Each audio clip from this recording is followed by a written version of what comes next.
and welcome to episode 21 of SOHO Insight. Where each week we talk about the latest products, services, and trends that help your small office, home office business be more productive, efficient, and fun. Hello, I'm Kathy. And I'm Jen, and this week we're talking about small office, home office spaces.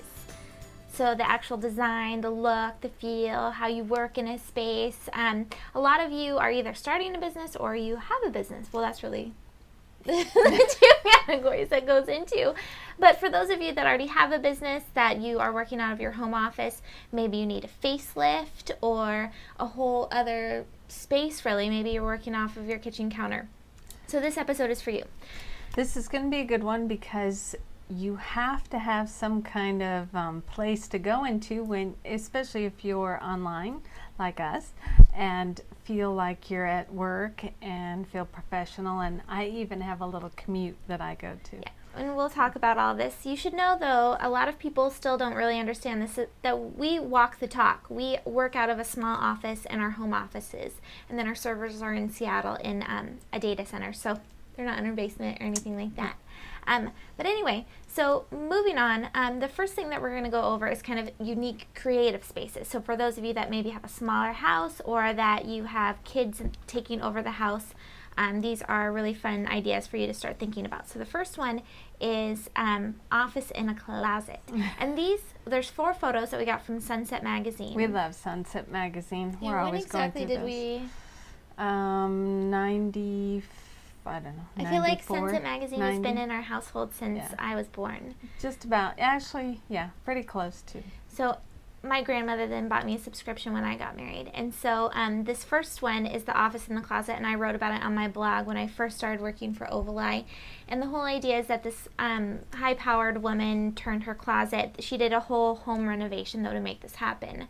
She turned the closet into an office, and she has a view and everything like that. Pretty. But it's very important that you create a space for you, even if you are in a small space like that, the one that we just showed.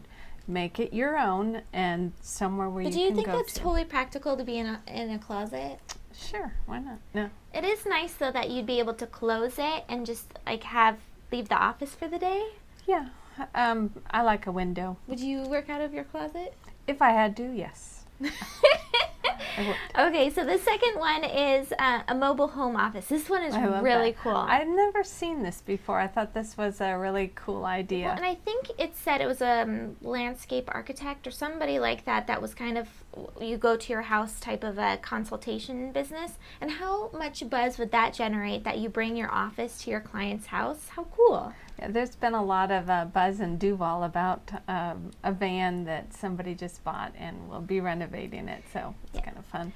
So all right. That's a fun thing to think about. Maybe if you have a mobile home, you can convert that, or even a trailer that you can convert. Oh, a trailer. Yes, those are very good. So that is 2 options. The third one is open space and kitchen. This whole picture is that I think it's more for kids doing their homework, that they're still in the around the family rather than in an office. This space would bother me because the kitchen is the place where everybody gathers. Yes, and to have your office in the kitchen, I'd be hungry all the time too. Oh yeah, that's true. So. It's a hard enough time that I separate myself from upstairs in the kitchen. I get a nice little workout going down to the kitchen to get something to snack on. So the last one is the home office in the shed. And this is the one that I'm really excited about. I have a shed in my backyard that I'm telling my husband, you have to... Oh, not that shed. Oh my gosh, no, it's out in the woods. That would be scary. But some kind of shed in my... I think these are beautiful for my home too. Office. Yes. Yeah, but I would definitely go into those. Well, our small office is on their property. So you have your little...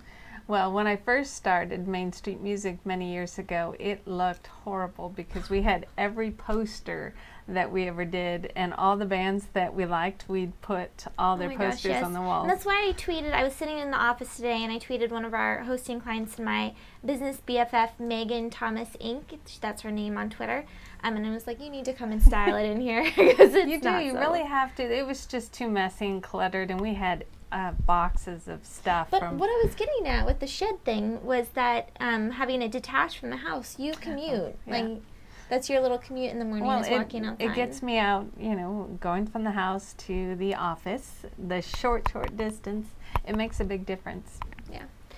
So anyway, those were the 4 ones from Sunset Magazine. The next one that we wanted to talk about was some little things for inspiration, especially with having Kelly in the mix. My son, he's 8 months old. We've had him in the office for the last 8 months. Well, I didn't take maternity leave or anything like that. So we've had him in there. We work hard. So Young House Love has, it's this blog, younghouselove.com, and we have a movie of it that has all of the images that we're going to go over. So they turned this home office, or it's just a room, into this office space here. And it's got some great postcards on the wall. They've got the desk pushed against it, but it's a multi-purpose room. So it's got a guest bedroom, playroom, and the office, which is kind of what I'm dealing with right now at home. I'm trying to make it into a playroom, the guest room, and the home office. The one thing I don't like about this, though, is that the desk is against the wall. I don't know about you guys, but I don't work very well. I like it by the window. I like it by the window. Isn't that bad feng shui, though, to have it? Because you put your energy outside.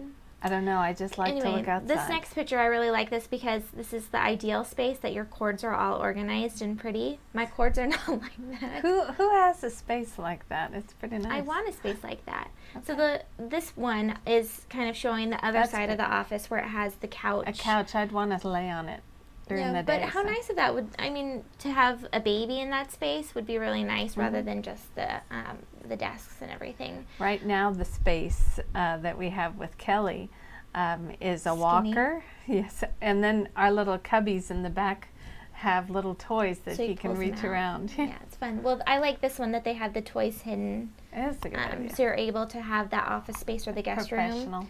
And then the storage in the closet, I think, is really nice. Any home office and that's one of the reasons why I like that mine's not in the kitchen or something like that, is that you have a lot of stuff. It's an office space. And remember, when you are on a webcam, we're going to talk about webcams in just a little bit, but when you're in those kind of rooms that have like closet space and you're talking to a client, I'm not sure if you want the back. You got to always make sure that the back. Like your closet's all messy and it's open, or is your bedroom, I talk to people like your bed's not made. And it's not real professional. So just watch out what's behind you if you're on a webcam. Yeah, so that was younghouselove.com, and we'll have all these links over at ovaleye.tv where we put all of our SOHO Insight videos. The next one is Coco and Kelly. It's a blogspot blog. She's out of Seattle. We have a video too of her space, and it's just 3 simple photos. The first one is kind of a non-traditional office space where it used a more simple desk, and I like this one because that looks more like your office with the piles of paper on it. I'm getting much better. Yeah. The older I get, the better I get. Right, dear? So the next one is, this is her office space in Seattle. Wow, that she works for someone, and it's gorgeous. The I natural like the light that it uses. Yes. My home office is a cave. That's another thing you want to think about when you do a home office space is what is the light going to do to your I like light. psyche or whatever when you're working. Definitely. Oh, whatever. You have the worst lighting in our small office. It's in awful. the Northwest, you want a lot of light. Yeah. So that was Coco and Kelly. The next thing, well, actually, she has a post that I'll include a link to where I think it's like a guest contributor has added in some of her points that she wants you to kind of think about, like home office essentials, basically. And one of them was like an old style telephone and all these really cute designy type things. Hey, whatever gets you in the mood. No, I agree with it, but at the same time, we've kind of come up with a list of realistic things that you really need to have in your small office. The first item on the list is Post-its, but I've weaned myself. I actually haven't bought a new thing of Post-its in, I don't know, but she 6 went months. to Costco for Christmas for me and got me like a 50-pack of Post-its. I use the index cards now, and they're bright green, and I put them next to the computer. It is nice. Yes. So Post-its, soft phone or telephone. We have a, what is it called? Polycom phone in the small office, which is really nice. The best phone I've ever had for my office. And then I use a soft phone when I'm in my home office, and the soft phone is basically a telephone for voice over IP, which we provide. And it's really nice. And so we'll put those links so we can. Okay. It'll all be over at ovaleye.tv. Having a good webcam and headset, that's really important. We use that a lot. We do a lot of web conferencing every day now. I never thought in a million years I'd be doing this every single day. It's funny, but it was funny when we were going over our list. Mom was like, a good chair. It's really important. I don't know how many chairs I've had now, but they really, if you're going to sit in a If chair you're all a day. grandma. If you're going to sit all day, I can't sit on those balls, and I can't sit on, it's just really hard. But I found the best chair this past Christmas. It's all cushy and very nice. Yeah, so the last two, or the last three, are stuff for the baby. We have a Walker Cheerios and like a play laptop Lots and of phone. Cheerios and something to play with when you're on the telephone. Yeah, and then there's the whiteboard and some good white noise in the background, like TV or radio or something like that. Doing busy work, of course. Busy work. And so the things that we're going to be looking at and hopefully reporting back to you in future episodes is a whiteboard paint type of a thing. We couldn't find it. We tried to, because she's always wanted us to have that, but still can't find it. We're going to give her the white paint to try it in her house. Oh, really? And see if it works. So whiteboard paint and then corkboard walls for vision boarding and things like that. So anyway, those are some ideas for your small office, home office, and I know that I'll be taking them up. I can't stand my home office right now. It's making me crazy. That's why we're doing this, to get this out and get her organized, because when you have an organized office or one that you really enjoy. Yeah, and if you're a designer and you want to do before and after, you should hit us up. Yeah, definitely. Okay, this is Kathy and Jen with Ovaleye. Till the next episode. This is episode 21. See you next week.